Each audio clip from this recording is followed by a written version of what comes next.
Zavatra anankitelo no horesantsika androany. De voalohany fanontaniana anankiroa izay miverimberina matetika tao amin'ny afatra miafina tao de ny anankiray moa zany zavatra hitako hoe tiako zaraina amintsika androany, indrindraindrindra nahita vaovao androany hoe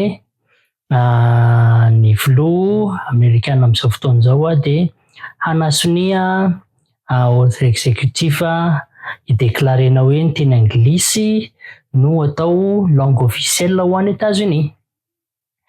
Zavatra voalohany horesahako de hoe mbola mandeha ve le pejy de ny faharoa hoe fa manino ianao tsy mampianatra teny anglisy de ny fahatelo moa zany hafatra kely ho an'ny ankizy ho an'ny olona izay mianatra teny anglisy. Voalohany hoe fa manino mbola mandeha ve le pejy satria nahazo mesazy vitsivitsy hoe mbola mandeha ve ty pejy ty sy ny sisa sy ny sisa. Tena mbola mandeha le pejy fa somary sahirana kely amin'izao mokoa ny pejy ny tena tsy full time zany eto fa mizara ireo traikefa sy mizara ireo vaovao izay manandanja mikasika ny tanjon'ny pejy zany de ny hoe nampy ny olona ahita fanararoatra na hianatra ty États-Unis io na koa hoe hifindra monina ty États-Unis. Fa amin'izao fotoana izao de tena sahirana be satria sady mianatra no miasa de le asa koa anankiroa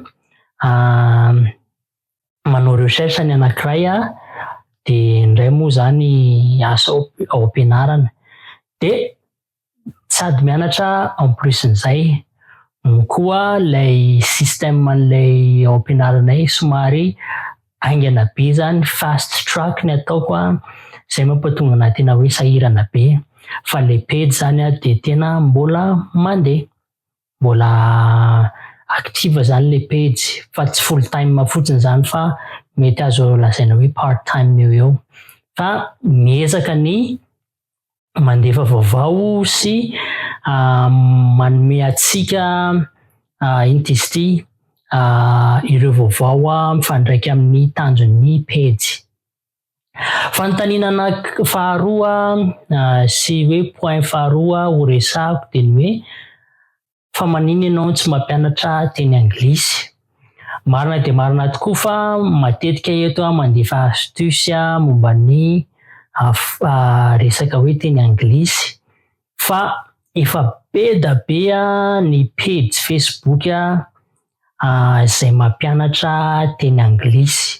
Rehefa mahita zavatra mibolila na miova na tsy mifanaraka amin'ny règle grammaticale sy ny fomba fiteny teny anglisy any ny pejy vao mandefa fanazavana, manome fanazavana. Ihany koa hoe raha mahita astuce de zay. Manina zany tsy mety mampianatra teny anglisy, zay zany antony anankiray. Antony faharoa efa nampianatra teny anglisy foana ny tena efa taonany maro de mba mivoatra kely mampiakatra an'le niveau zany hoe efa misy olona mampianatra an'le base be da be ny olona mampianatra teny anglisy eto amin'ny Facebook mampianatra base hoe ahoana ny fomba fiteny an'izao, ahoana ny fomba fiteny an'izao, ahoana ny fomba fiteny an'izao fa ny tanjon'ny pejy eto de le fampiasana an'le teny anglisy zany hoe olona tokony efa manana base zany, tokony efa mavita tsy hoe mahafehy moa zany fa mavita efa mampiasa an'ireny base reny de mampime astuce kely satria tadidiko tsara raha mpanaraka amin'ny pejitsika de 14 taona de efa nanomboka nahay ny resaka zany hoe tsy fluent zany tamin'izany fotoana zany hatramin'izao aza mbola mianatra teny anglisy foana fa nanomboka tamin'izany fotoana zany rehefa nahay kely moa any am-pianarana moa zany mampianatra base ngeny any am-pianarana any amin'ny lycée, itsika fotsiny no tsy tsy mifantoka tamin'ilay izy fa ny règle grammaticale rehetrarehetra ampianarina any ampianarana reny de reny ihany no base, de reny no ampianarina namana sy ireo olona mila fampianarana. 2012 nanomboka 2012 teo eo no tena nampianatra teny anglisy na io particulier na mbola tsy nampianatra tany amin'ny école moa zany fa hoe olona miantso. Teo amin'ny 2015 teo ny fampianarako teny anglisy dia nataoko zavatra hafa indray juste hoe mampanao pratika ankizy fotsiny satria tamin'ny taona 2015 vao tena nanomboka 2014-2015 teo tamin'izay vao tena hoe fluent tena hoe satria 17 taona efa nahay resaka efa tsy very tsony efa tsy very be zany fa efa hoe mahay miresaka amin'olona mahay tiany lazaina de afaka mamaly tsikelikely eny. Nanomboka tany amin'ny taona 2013 tany zany vao tena hoe tsy hoe tsisy diso fa azo isaina amin'ny ratsan-tanana fotsiny zany ny diso. De tamin'ny 2015 amin'izay nanomboka raha hoe nampianatra teny anglisy le base reny zany 2015 teo efa nanomboka nampanao pratika tamin'izany client tamin'izany zanaka reny zanaka ohatrany hoe mauriciana tia mahay miteny anglisy zareo fa tsy fluent tsara, ohatrany hoe zanaka olona andeha hianatra any amin'ny firenena miteny anglisy nandeha hiasa de mampanao pratika mamerina an'izay manatsofoka an'ilay base sy mamoa an'ilay base tafiditra tao an-tsainjareo zay. De izay zany mampatonga anahy tsy de tena mifantoka be amin'ilay fampianarana teny anglisy satria nohon'ireo anton'ireo. Fa afatra ty le fahatelo izay hitako hoe manan-danja. Niresahako teo moa hoe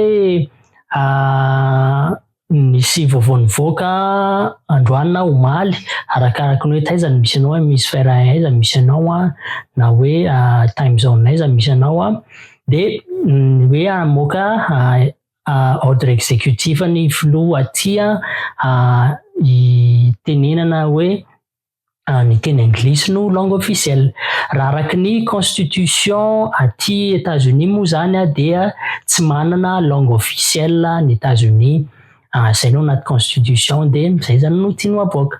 Fa inona zany no tena tiako lesona tiako amena antsika mpianatra teny anglisy na ianao mianatra satria misy antony zany mampatonga antsika mianatra teny anglisy na andeha hiasa any amin'ny tany miteny anglisy na andeha hianatra na andeha hanao findramona sy ny sisa de tsara zany mahay an'ilay teny anglisy. Fa tiako ifantohana iverenana kely ary hitondrako titran'ity point fahatelo ity dia ny hoe ny fifandraisan'ny fahaizanao teny anglisy sy ny fianarana aty États-Unis. Afaka ataonao koa zay hoe fandehanana miasa aty sy ny sisa. Background kely aloha hoe za anisan'ny mitantana club ao amin'ny fianarana misy anahy. De le club ana io manampy ny international student rehetrarehetra hoe ahoana ny fomba isadaptena amin'ny culture amin'ny kolotsaina aty États-Unis, ahoana ny fomba isadaptena amin'ny fomba fampianarana aty de rehefa vita ny fianarana de ahoana ny fitadiavana azy. De nisy fivoriana zay farany teo angamba 2 semaines zay hoe inona no sakana tsy mampatonga ny international student tsy voaray miasa. Be da be ny international student mahazo entretien sy ny sisa entretien d'embauche zany fa tsy mety voaray miasa. De rehefa nataonay ny analyse nangonay daholo ny data rehetrarehetra manaprofo sy manome indice anay hoe inona ny tena olana tsy hoe olana fototra moa zany fa misy barème be da be nenjehana zany de misy point maromaro anisan'ny facteur mampatonga ny ankizy tsy voaray miasa. De anisan'ny facteur anankiray ny fahaizana teny anglisy. Mety an-tany tentsika hoe ankizy mianatra any Amerika ve dia tsy mahavita de hoe tsy mahay teny anglisy. Eo am'izay zany no ijerena an'le hoe niveau. Voalohany indrindra aloha rehefa manao application amina université aty ianao de testena ny niveau d'anglais anao. Eo amin'iny fitestena niveau d'anglais anao iny de be da be ny ankizy afaka mitest iny satria nahoana rehefa olona mahay maka test zany hoe efa tsindriky foana hoe efa manana an'le base zany ianao fa mbola tsy mahavita an'le miteny tsara. Ohatra ray iproveko an'izany hoe manana namana be da be any Madagasikara, inona ny asan'zareo? Mpandika teny zareo. Misy karazany be da be ny mpandika teny, misy mandika soratra fotsiny de misy manao dikateny oral. Manana namana eo amin'ny ngambany tena mihoatra ny 5 zany manana master amin'ny langue. Amin'ny langue mianatra teny Ankatso zareo de ny asan'zareo mandika teny. Misy moa zany mahavita miresaka, misy tsy mahavita. Fa reny olo reny manana an'le base izy mahay tsara vocabulaire koa izy de afaka mandika teny. Fa mety ohatr'izay koa ka an'le ankizy satria le manao examen itestena ny niveau anao mantsiny apahany kely ny speaking. De rehefa le speaking mantsiny omeny topic ianao de manazava an'le topic de ny tiany jerena hoe mahavita micréer argument ve ianao de manohana an'iny argument iny, ohatran'ireny tamin'ny examen d'anglais tany am-pianarana reny fa en oral fotsiny. De afaka le ankizy tonga aty am'izay izy mianatra fa hita am'izay zay niveau zay satria be da be ny olona mianatra aty Amerika filière tsy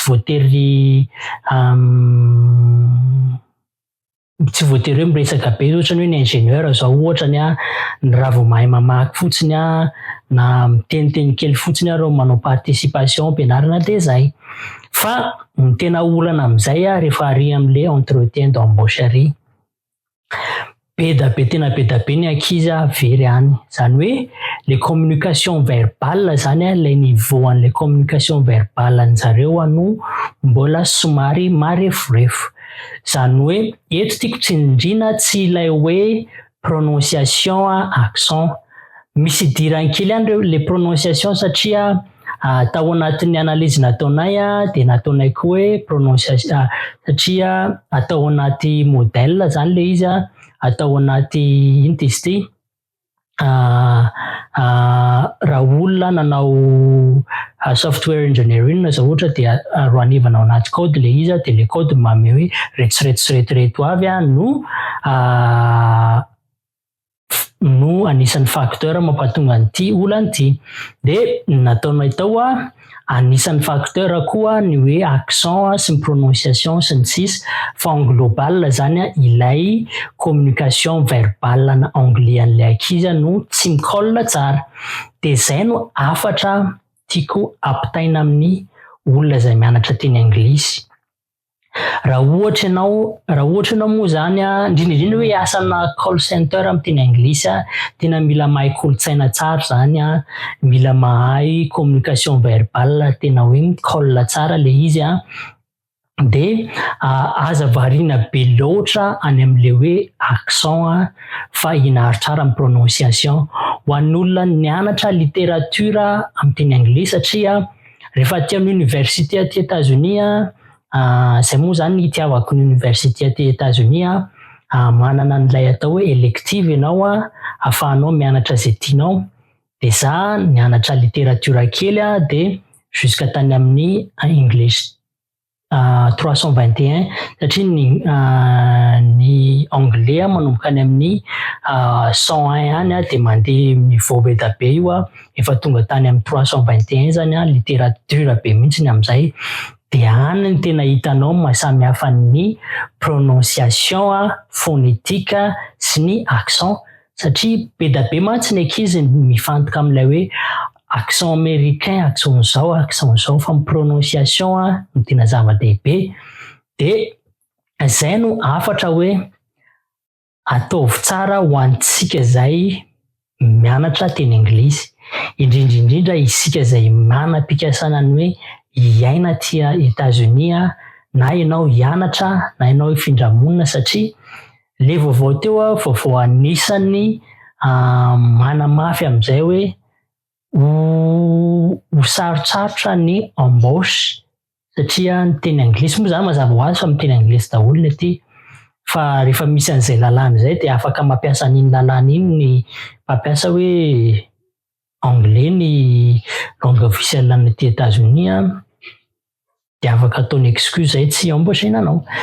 Resaka lalàna indray moa zany zay zavatra zay fa zay le afatra zay hoe fehezara ny communication verbale, prononciation ifatohana tsara fa tsy accent. Mbola vereniko foana hoe misy mahasamihafa be mihitsy ny prononciation sy ny phonétique sy ny accent satria aty États-Unis misy accent be da be. Ny ankizy zao manana accent hafa, ny southerners zao manana accent hafa. Ankizy zany moa zany raha ianao nianatra histoire ny États-Unis de ny olona avy any New York any ny up north iny no antsoina hoe ankizy de misy ny middle western de olona aty ampovoan'ny États-Unis ty de misy ny eastern southerners reo zany manana accent daholo reo fa ny accent tokony ianaranao tsara de ilay neutre zany. De zay no tiako ambara amin'ny ty androany ty zany hoe mipejy mbola eo foana io pejy io fasahirana fotsiny de ny faharoa hoe tsy natokana ampianarana teny anglisy fotsiny pejy fa tanjon'ny pejy de mba ahafahantsika mandray anjara amin'ireny opportunité misy indrindra hoe makaty États-Unis mianatra mifindra monina sy ny sisa. De ny fahatelo moa zany no le vaovao lasaka voaingan'izay sy noho ny recherche anisany nataon'ny tena de hoe mila mianatra tsara ny teny anglisy isika ary mila fehezina ilay communication verbale satria ny mpampiasa aty États-Unis de ninona na ingénieur ary ianao ninona de tsy maintsy mila communication mazava araky ny fiteninjareo hoe crystal clear, mila mazava tsara zany communication verbale na manana accent azy ianao fa mazava tsara na mitapatapaka ny accent anao tsy misosa fa mazava tsara ny zavatra tianao tenenina de misosa foana le izy ny dikan'izay amin'ilay mpampiasa. De zay fa de amin'ny manaraka indray ary.